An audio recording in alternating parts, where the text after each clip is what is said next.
Assalamualaikum warahmatullahi wabarakatuh. Salam sejahtera kepada semua sahabat-sahabat saya di depan ini, YB Cintong, YB Hasan Karim, Daulah Sani Dahsyat, dan istrinya Ketua Amanah, Ketua Keadilan bagi Terengganu wanita, seluruh pimpinan DAP yang hadir pada hari ini, pimpinan keadilan, pimpinan amanah, pimpinan Barisan Nasional yang bersama kita pada hari ini. Saya dengan saudara yang berhormat Hasan Karim, boleh kata orang lama lah, bukan tua sangat, orang lama dalam politik Malaysia ini. Kita melihat perkembangan politik dari selepas merdeka sampailah sekarang ini. Kita lihat politik yang berasaskan perkauman semata-mata dia laku satu ketika dahulu, terutama sebelum peristiwa 13 Mei. Kemudian politik perkauman itu menjadi reda bila tertubuhnya Barisan Nasional. Racial issue agak reda. Kemudian sampailah kepada bersatunya ataupun coalition antara parti PAS dengan parti DAP pada tahun 2008. Isu perkauman menjadi reda. Semua bercakap soal pembangunan, soal nak membangunkan rakyat, melawan rasuah dan penyelewengan. Sampailah kepada 2018, isu perkauman ini reda dan ianya nampak kepada rakyat ke arah lebih bersatu untuk menunaikan atau menuntut hak-hak mereka sebagai rakyat, dan pemimpin pula bertanggungjawab menunaikan apa yang mereka janjikan kepada rakyat. Hadirin sekalian, menjelang pilihan raya 2022, politik perkauman muncul semula. Kali ini lebih hebat lagi. Soal kononnya Islam terancam, kononnya orang Melayu akan tergadai hidup mereka di negara mereka sendiri, dimainkan secara besar-besaran seperti sebelum tahun 1969. Oleh itu, politik perkauman ini menjadi subur, terutama kepada anak-anak muda Melayu yang baru terlibat sebagai pengundi pertama bila 18 tahun diizinkan untuk mengundi. Racial dan religious issue ini dimainkan dan memang mendapat sambutan. Saya yakin sambutan ini hanya sementara, yaitu satu gelombang yang ditiupkan. Hal perkauman ini dia adalah satu gelombang sementara, karena asas ini tidak boleh bertahan lama. Ianya boleh memerangkap rakyat satu ketika, yaitu ancaman terhadap orang Melayu, DAP komunis, dan juga Islam terancam. Ini semua slogan dan dapat merangkap rakyat buat sementara, terutama di kawasan majoriti orang Islam seperti di Kelantan, Terengganu, Kedah, Perlis. Hadirin yang dihormati sekalian, perkembangan politik mutaakhir ini memang perlu pemikiran yang dingin secara terbuka. Kita lihat apa yang berlaku di Indonesia. Prabowo lawan dengan Jokowi 2 kali pilihan raya. Sengit perlawanan mereka. Kali yang pertama Jokowi kalah. Majoriti bagi di Indonesia tipis. Kalau 5% itu tipis. Bukan Jokowi dapat majoriti mutlak. Kali kedua, sekali lagi Jokowi dicabar oleh Prabowo.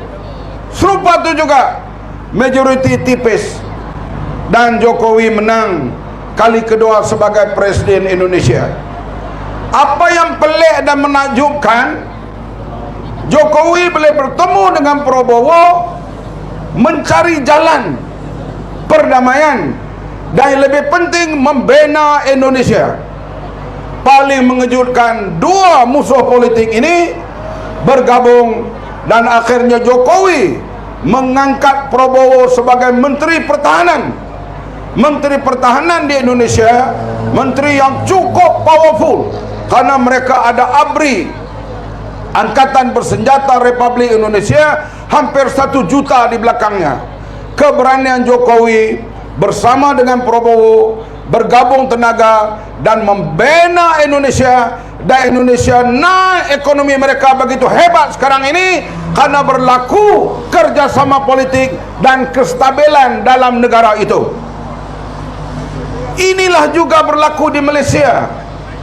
Apabila satu parti pun, komponen parti tak ada majoriti, satu keberanian untuk menyelamatkan negara ini supaya stabil dan perkembangan ekonominya berterusan, maka Datuk Seri Anwar Ibrahim bersama dengan pimpinan Pakatan Harapan bersetuju untuk bersama dengan Barisan Nasional membentuk kerajaan.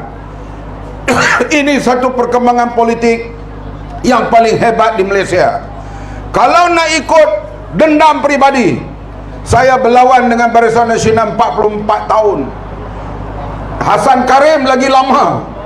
Tapi kalau kita terus berlawan dalam keadaan negara tak dapat membentuk kerajaan, apa nak jadi kepada Malaysia, apa nak jadi kepada rakyat? Di atas kematangan dan pemikiran yang dingin, sejuk, matang, maka Pakatan Harapan bersedia untuk bekerja sama dengan Barisan Nasional dan disokong oleh rakan-rakan kita di Sabah dan di Sarawak. Kita membentuk kerajaan 2/3 majoriti. Memang Dasar Madani Datuk Seri Anwar dalam masa 8 bulan belum lagi dapat turun kepada rakyat secara menyeluruh, tetapi saya yakin dia mengambil masa sedikit lagi, rakyat akan faham. Rakyat dia tak kira kamu rasuah ke kamu menyeleweng ke, asalkan kamu tolong Melayu. Rasuah ke menyeleweng ke tak kira, asalkan tolong Cina. Amalan seperti itu kita kena hentikan. Sebab itulah Datuk Seri Anwar Ibrahim memulakan langkahnya.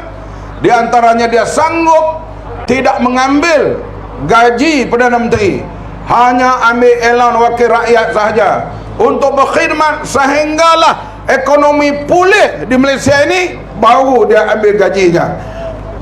Ini satu pengorbanan yang besar yang dibuat oleh seorang Perdana Menteri. Dan kita bincang selalu dalam kabinet. Saya sebut, bila kita nak memodernkan sawah kita di kawasan Mada, penanam padi di Mada ini 90% orang Melayu, perlu belanja lebih kurang hampir 4 bilion. Kita bawa bincang dalam kabinet, tak ada seorang pun wakil rakyat DAP, wakil rakyat bukan Melayu menentang perbelanjaan yang begitu besar untuk membangunkan kawasan sawah di Mada. Ini kita lihat, tak adalah wakil rakyat DAP kata tak boleh, ini 4 bilion untuk Melayu, kami mana? Tak ada. Kita bincang dan semuanya bersetuju. Artinya apa saja kewangan diperlukan untuk membangunkan rakyat, tak kira kaum, semua kami dalam kabinet bincang bersama. Inilah hadirin sekalian, manisnya kerajaan perpaduan sekarang ini.